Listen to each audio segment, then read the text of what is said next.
Josh Berry recently finished his fill-in race for Chase Elliot, but how did his first Hendricks Motorsports Cup start to go? What challenges did he face? And when did he learn after driving a next-gen car for the first time? And what does HMS Racing have to say about Elliott's replacement drivers following this weekend's race? Want to get updated NASCARians? Then stick around to this video on NASCAR Zone till the end. But before we dive into that, do subscribe to our channel and hit the like button.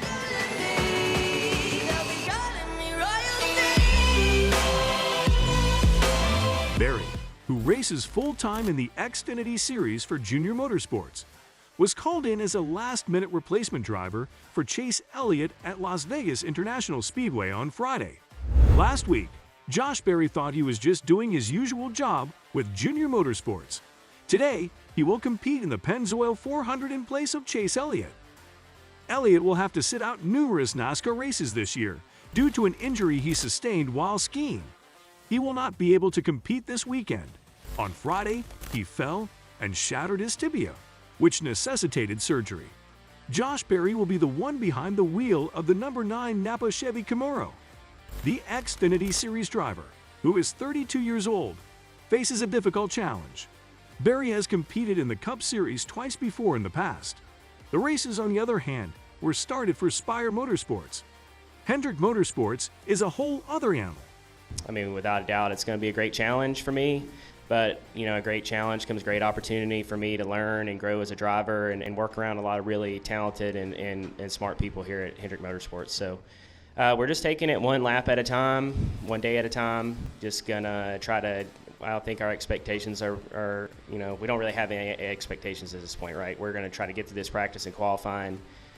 I'm going to race my Xfinity car, and then we'll meet some more and talk about it, make a plan for tomorrow. But, you know, it's definitely a great honor to drive for Hendricks Motorsports, and regardless of the situation. So I'm going to try to do the best I can for these guys.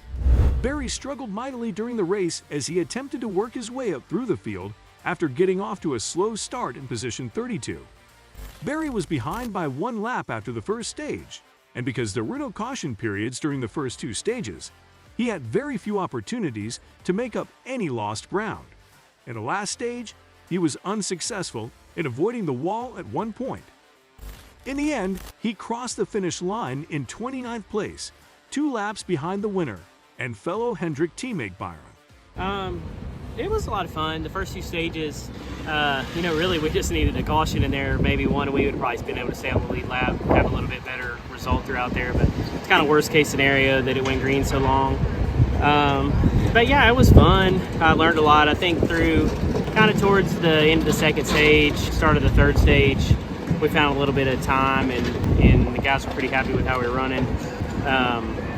Not sure, got into the wall a little bit, not sure if that created the issue or not, but we had an issue with the throttle at the end, that the car wasn't getting wide open, and throttle was hanging, wasn't getting wide open.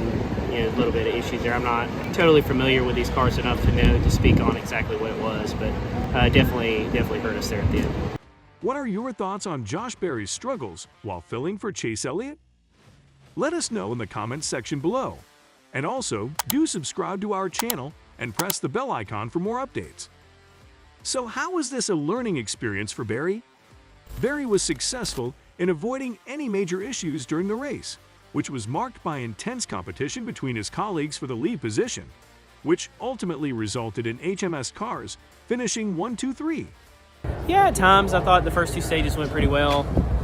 You know, we made some passes. You know, I thought did some good things. Got a lot of experience there. I'm not exactly sure when. Probably sometime around the beginning of the last stage, we started having an issue with the throttle, and it was hanging wide open, kind of sticking. It made it really hard to kind of control what I was doing there, and really struggled being super tight. I was carrying way too much throttle at times, just not really in control of it. So I don't know. We'll look at it and see what issue that was, but really from then on, it was just about bringing the car home in one piece. Jeff Andrews, president and general manager of Hendricks Motorsports, said, Yeah, Josh did an amazing job for us given the circumstances and, you know, given the fact that he's not ever been in one of these next-gen cars before. Really happy with what he did for us today. You know, we've got some things to work on. We think we had a little bit of an issue there that was causing a little bit of some issues with his throttle there during the race that we've got to get fixed and remedied. But really, really pleased with the job he did for us today. Alex Bauman, Barry's teammate at Hendrick Motorsports, is aware of the difficulties he encountered at this weekend's race. During the 2016 season, Bauman filled in for Dale Earnhardt Jr. in a few races after Earnhardt was sidelined with a concussion sustained in a collision. Earlier in the weekend, Bauman was quoted as saying, Yeah, I mean, I think it's a hard situation to step into. Obviously, you know, we had some success when I filled in, but it's really hard. I think it's only gotten harder as with the next gen car coming in. You know, the Xfinity car used to be so similar to a Cup car, and now they couldn't be more different in how they drive and how you can approach how to aggressively drive them and everything. Plus, when I came in, I had a couple years of Cup experience already, so definitely different. But you know, I think it is a good opportunity for Josh to learn and to see how Hendrick Motorsports operates and the things that we do, and to be a part of an organization like that, even though it's through a situation that nobody wants. I think it's something you can grow as a race car driver from and learn and show everybody what you've got.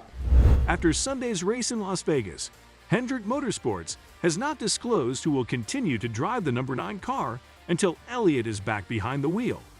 And for Jeff, any decision on the 9-car driver yet for next week? Thank you. No, not yet, Bob. Obviously, we got to get together tomorrow morning and make some decisions pretty quick. We've obviously got to get a seat in the car, and then our haulers are planning on leaving late Tuesday afternoon, first part of the evening. So we'll be making that, I would say, early part of the day tomorrow.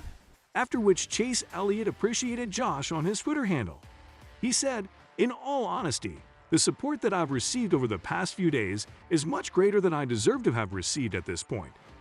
I would like to express my gratitude to anybody who has helped me in any way.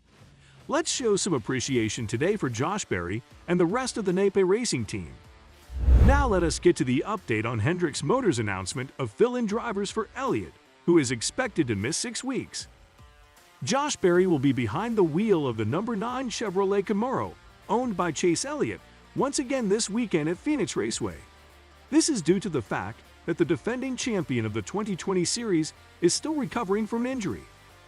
In addition to the race in Phoenix, Hendrick confirmed that Berry will also drive for the team in any oval events that Elliott is unable to participate in. At Circuit of the Americas, seasoned sports car driver Jordan Taylor will be behind the wheel of the number 9 vehicle. Taylor is a member of the Corvette racing team that competes in the INSA WeatherTech Sports Car Championship right now. In a team release, Hendrick Motorsports owner Rick Hendrick said, "We're focused on getting Chase back to 100%, so we'll take as much time as we need and make sure he has the best resources available." Josh was remarkable this weekend, despite the challenging conditions, and we are looking forward to having him drive the oval tracks until Chase is able to make his return. Jordan is a road racer of the highest caliber and has recently been assisting our Garage 56 team in their preparations for the 24 Hours of Le Mans competition. At COTA, he won't have any trouble picking up the slack and doing an excellent job. Elliott's surgery went well Friday night, and he is expected to get back in the car as soon as he is healthy enough. The team said that they think it will take another 6 weeks for him to get better. That's all for today. Hope you enjoyed it. Tell us in the comments what you think about the video. And don't forget to subscribe to our channel to see more of our videos on NASCAR updates. Look forward to seeing you in the next video.